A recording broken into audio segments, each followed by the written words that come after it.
Welcome to this short introduction video for the Tabletop Simulator version of GRIMLORE Portable Tales. The print and play version will be released in the beginning of December. Here's a sneak peek of my handcrafted prototype. The Tabletop Simulator edition includes a PDF with the rules for the game, but I've also linked it in the description below this video for easy reference. The goal of the game is to bring our 3 champions from their outpost, which is outside of the game board, to one of the 2 target tiles. I have set up the table for how I like to play the game and will dive right in. First, I place the easy opponent on its spawn tile, which is here. I also get familiar with the easy opponent's card information. This wretch has 2 hit points and only 1d6 for movement. Its special is that it can't be affected by the champion's abilities, which I will also get familiar with. Zurion the warrior has perfect parry, Elderly the ranger has long shot, and Gavrik the cleric has blink. Let us take a closer look at Zurion's card.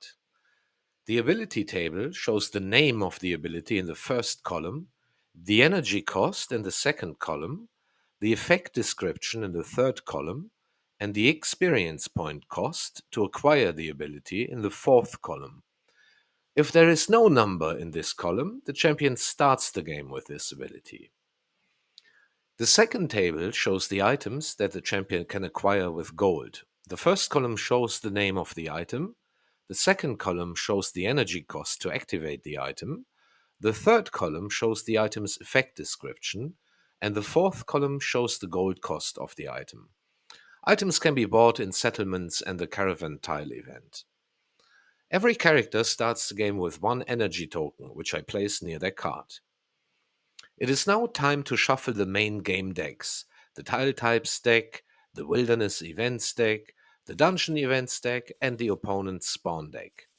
I also shuffle the 2 episode-related challenge decks, one for wilderness and one for dungeons. A game round starts with the champion's turn. First, I roll the 2 movement dice for our champions. We got a 6 and a 3. Now we need to decide which champion to activate this turn. Since no champion is on the board yet, we're going to use the champion with the most hit points to start exploring the map. We must now use one of the movement die after the other to move Zurion on the map. Champions enter the game here, which counts as a tile for the movement die. The result of our roll is great to explain the full movement concept of the game. A 6 would allow us to move Zurion to this tile here, but a 6 also allows us to have a champion enter the game on any known portal tile of the expedition map. One portal is already known, here, so Zurion could use the movement die with the value of 6 to enter the map here. To present another movement concept, I will use the 6 to start in the first tile of the map though, and then move 6 tiles up the first lane like so. I could now use the second movement die with the value of 3 to move another 3 tiles up the lane, but the 3 will also allow me to cross this difficult terrain with a rating of 3 here. So to move over one of these blackened tiles with a white number in it, you need a movement die with the exact same number as the difficult terrain. I will do this now and move Zurion over here, taking the shortcut with my exact movement die result of 3. I have now used both of the movement die, and that ends the movement phase. Keep in mind that you can only activate 1 champion each turn, so that champion always has to use both of the movement dice. Zurion has ended his movement on an empty tile, since there is nothing on this tile yet. When this happens, and only if the champion was not involved in combat this turn, you draw a card from the tile types deck and follow the instructions on the card. In our first draw, we drew a settlement as the type of the tile, which is great, since that allows us to gain energy and spend gold to shop. To mark this tile as a settlement, I will place a settlement token here. Since we do not have any gold on Zurion that we could use to buy items, we will gladly take the rest and gain an energy token, which I will stack on Zurion's card onto his existing energy token. This concludes the champion's turn. Now we have to play through the opponent's turn, where every opponent that is active on the map gets to use their movement dice to travel towards our champions on the expedition map. There is only one opponent on the map, the Mire-bound wretch. To move the wretch, we will roll his 1d6 movement die and move the token towards the closest champion on the map.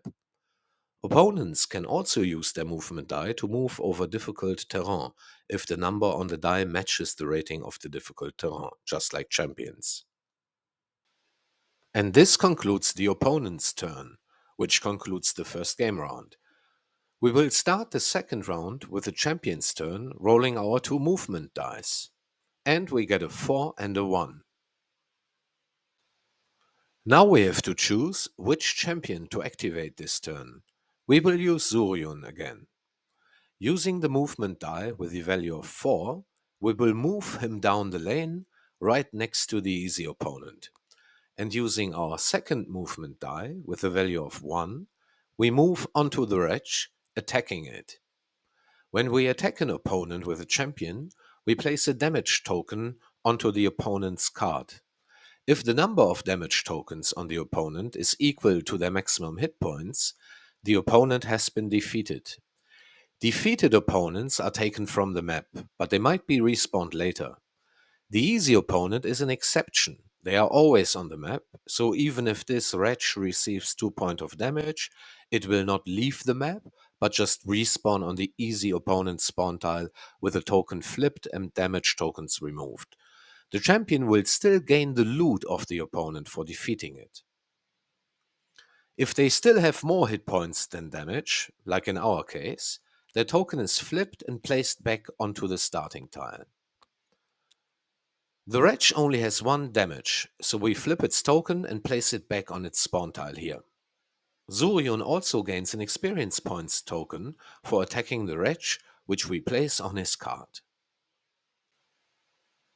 And this concludes our second champion's turn. Even though Zurion has ended his movement on an empty tile, we do not draw a card for its tile type, because our champion was involved in combat this turn. We now start the opponent's turn. The only opponent on the map is the wretch, and its token is flipped. A flipped opponent will be unflipped during their turn, but they will not get to use their movement dice this turn. We unflip the wretch, which concludes the opponent's turn. We now start the next game round with the champion's turn, rolling our 2 movement dice. We got a 5 and a 3. Looking at the map, we could use Zurion again to advance into another lane by using a shortcut, which will draw the opponent towards the back of the map, so our less tough champions can come onto the map. We use the movement die with a value of 3 to move to this tile. Then we use the movement die with a value of 5 to hop over this difficult terrain with a rating of 5, moving onto this tile. This ends Zurion's movement on an empty tile, which means that we must draw from the tile types deck. We have drawn a wilderness event, which means that we must draw from the wilderness events deck. We have drawn an opponent spawn, which means that we must draw from the spawn deck. We have drawn the easy opponent, which is already on the map. In this case, a minion will spawn on the opponent's spawn tile instead. Since the wretch is already occupying its spawn tile, we will place the minion on the nearest spawn tile to its intended spawn tile, which is the spawn tile of the medium opponent. This concludes our champion's turn and begins the opponent's turn. There are 2 opponents on the map now. Opponents will move in order from weakest to toughest. If there is more than 1 minion on the map, they move in order of closeness to the nearest champion. Minions only move one tile per turn, but they can hop over the difficult terrain with a rating of. We move this minion one tile down the lane towards Zurion. Then we roll for the movement dice of the easy opponent. We got a 3 for the wretch. We move it 3 tiles closer to Zurion, the only champion currently on the map. This ends the opponent's turn, and we start the next round with the champion's turn. We have rolled a 5 and a 4 for our movement dice. We use Zurion again to draw the opponents even further into the far reaches of the map by using the die with a value of 4 to move onto this tile, then using the movement die with a value of 5 to hop over this difficult terrain into the last lane of the map, one tile away from the target tile. This is an empty tile, so we draw from the tile type stack. And we have drawn a dungeon. We have to draw from the dungeon event stack, but first we mark the tile with a dungeon token. From now on, this tile remains a dungeon, and when a champion ends their movement phase on it, they must draw from the dungeon event stack. We have some bad luck this turn, with Zurion causing a catastrophe in the dungeon, causing the tile to instantly become inaccessible again. Also, for further visitations to this tile, no tile type or other card is drawn. We mark this by moving the dungeon token back onto its stack and placing a catastrophe token instead. Time for the next opponent's turn. We move the minion one tile closer to the closest champion on the map, and then roll for the easy opponent's movement die. We rolled a 1, which allows the wretch to use the shortcut to hop onto this tile. Starting the next game round with the champion's turn, we roll our 2 movement dice and get a 4 and a 1. We could actually activate Zurion again and move him onto the target tile with a die result of 1, which would remove him from the game and complete our first goal. The movement die that is used to enter the target tile must land the champion exactly on that tile, so we can only use the die result of the 1, not the 4. We want to keep drawing the opponents towards Zurion though. Time to get a second champion onto the board. We will activate Elderly this turn. She is the second toughest champion in regards to hit points, and she can attack opponents at range or defend herself with her abilities. We use the movement die result of the 1 to enter the map here, and then we use the result of the 4 to move Elderly up the lane to this tile. This is an empty tile, so we draw from the tile type stack and get another dungeon. We mark the tile with the dungeon token and draw from the dungeon event deck to get a dungeon challenge. Every released episode of the game will have a different set of wilderness and dungeon challenges. The challenge includes a small description of the challenge and a skill test target number. I will skip the narration on the card as to not include any spoilers for this episode. This challenge is called Whispering Statue with a target number of 8. Looking at Elderly's attributes, we can see that she has a skill rating of 3. We now roll the dice and add Elderly's skill rating to the result, reaching a target number of 12. 9 for our roll, plus the 3 for Elderly's skill rating. The test was successful, because we beat the challenge's target number of 8 or higher. We flip the challenge card and read the success text. If the test was failed, we rotate the card and read the failure text. But Elderly succeeded and receives a reward of 1 experience point token, which we place on her card. This concludes our champion's turn, and we start the opponent's turn. The minion moves first, and it is closer to Zurion than to Elderly, so it moves 1 tile towards Zurion. The wretch is also close to Zuryun, so it will move towards him as well. We roll its movement die and get a 3. The wretch moves 3 tiles towards Zuryun. For the start of our next champion's turn, we roll our movement dice and get a 4 and a 1. We activate Elderly again this turn and use the 4 to hop over this difficult terrain, and then use the 1 to move onto the settlement tile. This will allow Elderly to rest in the settlement to gain an energy token, which we place on her card. No tile card is drawn because movement ended on a non-empty tile. It is the opponent's turn again. The minion goes first and moves 1 tile towards Zuryun, who is closest. It can use the shortcut over the difficult terrain at this corner with its movement of 1. The wretch is actually closer to Elderly now, so it will move towards her. We roll its movement die and get a 1. Bad luck for the wretch. For the next champion's turn, we have rolled a 3 and a 1.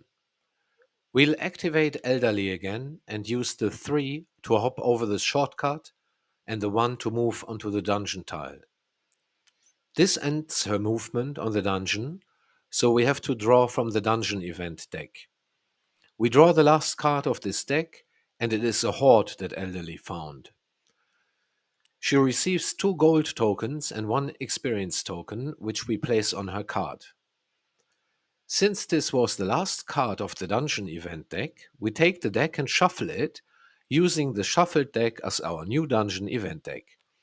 The same is true for all the other main decks. When the last card is drawn and resolved, the deck is shuffled and used anew. Now we start the next opponent's turn by moving the minion 1 tile towards Zuryun, who is now the closest champion to both opponents again. We roll for the wretch and get a 1, another bad turn for the baddies. That was another quick turn for the opponents. Starting our next champion's turn, we roll the movement dice and get a 6 and a 3. We will use this result to get our 3rd champion onto the map. Gavrik is a cleric and he has some abilities that allow him to move more freely on the map, but he is also quite fragile with only 2 hit points. We can use the movement die result of 6 to enter the game on this portal tile. We then use the 3 to move Gavrik further down the lane to this tile. Gavrik has finished his movement on an empty tile, so we draw from the tile types deck. We get a wilderness, so we draw from the wilderness events deck. The result of the draw is that the medium opponent spawns. This is the Gravetide Marquis, an undead of medium difficulty. Looking at its stats, we can see that it has 3 hit points and a movement dice pool of 2d6, same as our champions. Its special is that it heals 1 point of damage every time it attacks a champion. When it is defeated after suffering 3 points of damage, the champion gains 1 experience point and 1 gold. We place the token on the medium opponent's spawn tile, but it is currently occupied by the wretch, so we place it on the nearest other spawn tile, which is the wretch's easy spawn tile here. Starting the opponent's turn, we move the minion 1 tile closer to Zuryun. We then roll for the wretch's movement and get a 3, moving it closer to Gavrik, who is closest to the wretch. We now roll 2d6 for the Marquis movement and get a 6 and a 5. He's making huge strides. He moves towards Gavrik as well, as he is closest to him. The logic after which the opponents use their movement dice is explained in more detail in the rulebook, but in general, they will try to use their dice in the same way that champions do, trying to get as close to their target as possible, also using shortcuts if possible. The Marquis uses its 6 to move towards Gavrik. It then uses the 5, which will take it over Gavrik and into the settlement, where it seems to be looking for Gavrik, which is very lucky for him. Both champions and opponents do have to use the full value of their movement die when moving on the map. Starting the next champion's turn, we rolled a double 6. After looking at the map, we can see that both Elderly and Gavrik are in range of the Marquis during its next turn. If we'd move Elderly, that would still leave both champions vulnerable. So we will activate Gavrik this turn and use the first 6 to move him along the lane to this tile. Gavrik's Blink ability allows him to spend an energy point to use a movement die to traverse difficult terrain as long as the terrain's rating is lower than the movement die that he is using. We spend 1 energy and use the 6 to hop over this difficult terrain of rating 5. This leaves Gavrik vulnerable to an attack from the wretch, but I wanted to show how champion abilities work. Gavrik ended his movement on an empty tile, so we draw from the tile type deck and get a wilderness. The drawn wilderness event card is a caravan, which allows the champion to spend gold to buy items or get 1 gold for helping the caravan with a minor task. We'll take the gold for Gavrik. The opponent's turn starts with us moving the minion 1 tile towards Gavrik, who is closest to the minion now. We now roll for the wretch and get a 2, which is bad news for Gavrik. The wretch moves onto Gavrik and attacks him. Whenever a champion suffers damage, we place a damage token on the champion. If the number of damage tokens is less than the maximum amount of hit points of the champion only suffers a critical wound and must leave the map. The champion can enter the map again on another turn. If the number of damage tokens is equal to the number of maximum hit points of the champion is taken out of the game completely. For now, Gavrik has only suffered a critical wound and must leave the map. Some champions have abilities that allow them to counter an opponent's attack, like Zuryun with his perfect parry, but Gavrik has no such ability yet. We finish the opponent's turn by rolling for the movement dice of the Marquis, who is going after Elderly now. With his double 2s, he can only move to this tile. Elderly is safe for now. This concludes the first part of the playthrough.